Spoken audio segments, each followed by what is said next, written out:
Ang lulutuin natin is a French dish na very popular ito, no? Ang tawag dito, moule marinière. Pero pag nilagyan mo ng cream, magiging moule à la crème.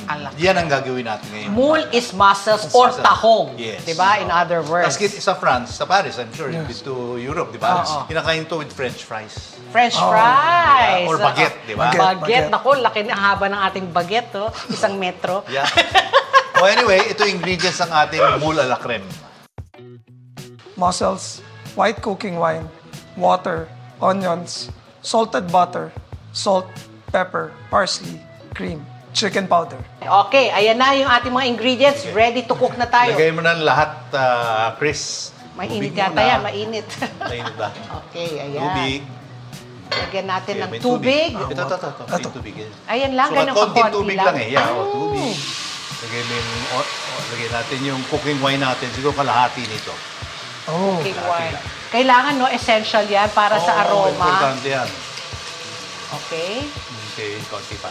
Alam mo ito kasi, pagka nag-drip na yung juices nung yung tahong natin, yung mussels, naku, ang ganda ng combination yan. Diba? Tapos lagay na natin yung ating onions. White onions. Oh. Lagay Ako, natin pag yung nasa Paris ating ako, kinakain ko talaga ito. chicken Ang powder. sarap. Chicken powder. Ibus mo na lang yan. Tapos, salt, pepper. Yan. Salt and pepper. Galing. Mas, alam mo, ito isa sa pinaka-simple but napakasarap na dish. Yeah. Lagay Pero mo importante, dapat fresh yung mussels, ha? most definitely. Oo. At pag sinabing red tide, naku, huwag kayong bibili ng tahong. Kasi kung hindi, sasakit ang mga tiyan ninyo, baka umospital pa Okay, kayo. malingon na natin. Kalahati lang yan. Chris. Ang bango? Naamoy ko na. Salted butter ito. Yan. There. Kasi sa Pinoy, mahilig sila sa baked mussels eh. Di ba yung nilalagyan ng keso? And cheese. Oo, cheese. Ito, iba naman. Ito masarap kasi yung french fries or yung baguette, dinidip mo dun yung tinapay. Diyan sa sauce na gawa sa butter.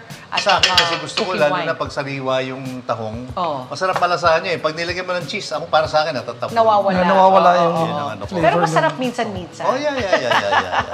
Ilagay mo na yung cream muna. Cream. Okay, there. Heavy Halo. cream. Yeah. Halo.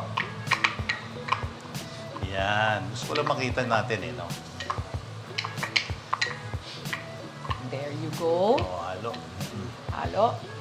Oh, Chris, alam mo gawin mo. Pag nahalo mo na mabuti, tikman mo. Kung tama na yung lasa, tama na yung alat. Kasi ito, pag yung lasa niya, masarap na yan eh. Pero pag nilagyan mo pa nung yung drippings nung tahong, naku, iba na yan. Kunti lang. Yan. Tanda mo yung lasa, Chris, ha? Gusto ko maalala mo, para pag nilagay natin tahong, okay, may lasa na, no? Konti. Sige, lagay mo na to. Ayan. Pero hindi pa naano yung wine. Yan, hindi pa lumalabas. Hindi pa naluluto, no? Yo, okay. Sige, buhos mo na lang. Buhos na lang. Buhos mo lang yan. Yan, there. Galing. At ang mura ng tahong. Yeah. Pag in season siya, parang less than 200. Parang minsan, 150. Lalo na if you drive by Cavite. Di ba? Ano talaga siya? Kaing-kaing. Pag binibenta nila dyan sa may Cavitex. Sige, ay, takpan mo na yan. Takpan. Alam mo mangyayari ito, tatakpan natin. Tapos ang mangyayari, yung init niya, iikot ng iikot. After a while, bubukas na yan eh. Pag bumukas na yan, tapos na, halo na. Halo So most of them, pagka bukas na, luto na. Then halo na lang. Oo. So, paalala rin natin na yung mussels, bago nyo, pag bibili kayo, dapat sarado. Correct. At saka dapat linisin nyo yan ng mahusay, na mabuti. May bigote yan. May bigote, tanggalin nyo yan. Kailangan tanggal. Hugasan ng mabuti bago nyo lutuin. Okay? Okay, so balikan natin to. Pag naluto, siguro mga 10 minutes, di ba? 5-10 minutes. Okay, balikan natin. Naamoy ko na. Naamoy ko kita na. mo bukas na. O, Ayan then, na. halo. Mix, please. Mix. Yan. Ito. Dalawa. Dalawa para mabilis. So, basta bumuka na yung shell ng tahong, luto na yan. Huwag niyong pipilitin buksan yung mga sarado, ibig sabihin sira yan. Huwag po kayo magtitipid dahil sira ang tiyan ninyo pag pilitin ninyo. Yung isa, yung sarado, minsan, most of the time, di naman sira, pero don't take the risk. Don't take the risk, yeah. Okay. Oo. Tama? Ano? Yeah. Ako nga patikim, Sandy. Bakit lagi si Christopher lang? Grabe. Ito, sa'yo, tinidor.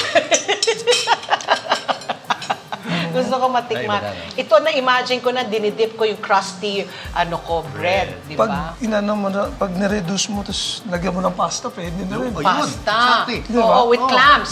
Clams, di ba? yeah. Ay, ang sarap. Alo-alo, no? Okay, yan ito. Ito, bulalak rin. Pero yung parsley, chef, hindi na... Decoration na lang. Decoration na lang. na lang. Or pwede natin ilagay, hindi? Naglagay na Meron kanina. Naglagay na. Ay, yung chop kanina. Yeah, Or sige, decor na so lang. i-plate na lang natin to. Optional na ipares ito sa lemon wedges. Ang pinaka-importante, kapag mulala creme ang ulam ay dapat may baget itong kasama o di naman kaya ay french fries. Tada! Ito na yung ating moule à la creme. Di ba? Excited na akong kumain. Yeah, Favorite ko talaga sobrang yan rich eh. nung ano. Habang hinihintay na, habang piniplate, medyo kumukurot-kurot na ako dyan eh. Di ba? With the crusty, Yung bread. French bread. Itong bread na ito, sa France kasi bago magkaroon ng crushan, yung iba binaboil o ni-spray ng tubig bago para. i-bake. Oh. Para crusty yung labas. Crusty. Itong baguette. Yan ba yung secret doon? Isuspray mo pa na. Kasi dati gumagawa rin nung bago kong graduate, gumagawa ko ng bagels. Pinakukuluan yung bagels bago mo i-bake. Oh, okay. Try natin yan.